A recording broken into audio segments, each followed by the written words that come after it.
Sattenapalli DSP Medarametla Hanumantharao ఆధ్వర్యంలో పెదకూరుపాడు మండలం లింగంగుంట్ల గ్రామంలో కార్డన్ సెర్చ్ పెద్ద ఎత్తున పాల్గొన్న సిఐలు, ఎస్ఐలు, పోలీసు సిబ్బంది గ్రామం అంతా తిరిగి ప్రజల నేరాలపై అవగాహన కల్పించారు. అందరూ సామరస్యంగా ఉండాలని, కలిసిమెలిసి జీవించాలని, గొడవలు పోరాదని హితవు పలికారు. ఈరోజు మన పల్నాడు జిల్లా ఎస్పీ గారి ఉత్తర్వుల మేరకు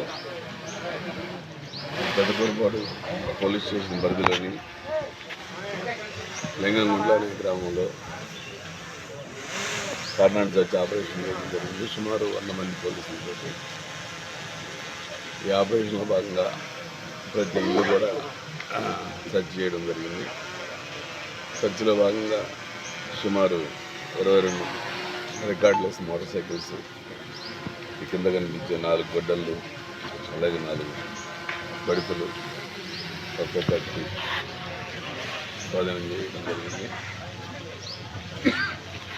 అయితే ఈ కార్డన్ సెర్చ్ ఆపరేషన్ ఎందుకు చేస్తున్నామంటే ఎలక్షన్ టైంలో ఫ్రీక్వెంట్గా ఇక్కడ గొడవలు కూడా జరుగుతున్నాయి.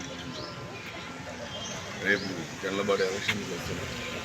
ఎలక్షన్స్లో ఎలాంటి గొడవలు లేకుండా ప్రశాంత వాతావరణంలో చేసుకోవాలనే ఉద్దేశంతో ఈ ఊర్లో ప్రజలను అవేర్ చేయడం కోసం ఈ ఆపరేషన్ చేయడం జరుగుతుంది.